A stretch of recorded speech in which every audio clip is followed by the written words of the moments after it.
Hello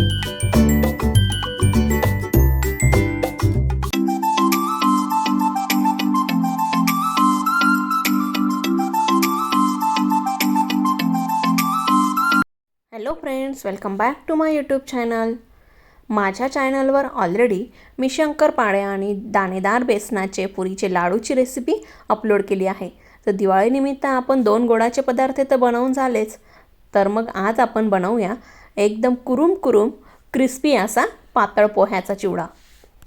तर सगळ्यात आधी आपल्याला असे बारीक पोहे घ्यायचे आहेत. यांना गाळून घ्यायचं आहे, म्हणजे घाण काही असेल याच्यामध्ये ती निघून जाईल. आणि उन्हामध्ये देखील यांना 2 ते 3 तास ठेवायचं आहे, म्हणजे हे छान उन्हाने कडक होतील. म्हणजे पोह्यांमध्ये कसं थोडंफार मॉइश्चर असतं, तर ते ऊन दाखवल्यामुळे छान कडक होतात. त्यानंतर गॅसवर कढई ठेवून या सगळं पोह्यांना थोडं करून छान भाजून घ्यायचे आहेत. कोरडेच यांना भाजायचे, यामध्ये तेल नका ॲड करू. तेल टाकल्यास हे असे तेलगट होतात, म्हणून कोरडेच यांना छान तव्यावर भाजून घ्या. भाजून झाले की यांना असे टिश्यू पेपरवर काढून घ्यायचे आहेत. त्यानंतर कढईमध्ये 1 चमचा तेल घालून शेंगदाणे यामध्ये घालायचे आणि त्यांना पण छान तळून घ्यायचे आहेत. त्यानंतर चणा डाळ पण आपल्याला तेलात टाकायची आणि तिला पण छान तळून घ्यायची. त्यानंतर थोडेसे कॉर्नफ्लेक्स पण आपल्याला या तेलात टाकून छान तळून घ्यायचे आहेत. याला मक्याचा चिवडा असं देखील म्हणतात. तर आता याच कढईमध्ये अजून थोडंसं मी वरून तेल घालते पोह्यांचा अंदाज बघून. मग त्यात तेल टाकल्यानंतर त्यामध्ये जिरं, राई घाला आणि छान परतून घ्या. त्यानंतर 1 हिरवी मिरची अशी बारीक चिरून ती पण या तेलामध्ये घालून फ्राय करून घ्यायची.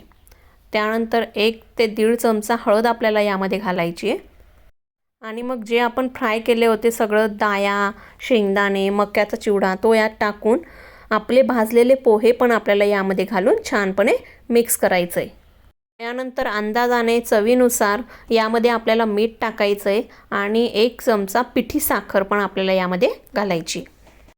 तर आता या सगळं पोहेंना हळदीमध्ये आणि या सगळं आपल्या मटेरियलमध्ये मिक्स करून घ्यायचं आहे. आणि मग यानंतर या चिवड्यामध्ये आपल्याला वरून मस्तपैकी शेव टाकायची आहे.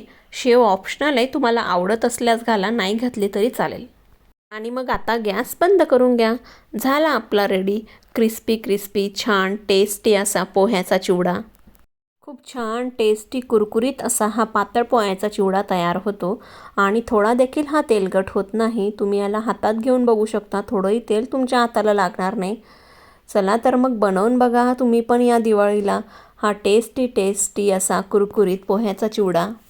आणि हो, व्हिडिओला लाईक आणि चॅनलला सबस्क्राईब करायला विसरू नका.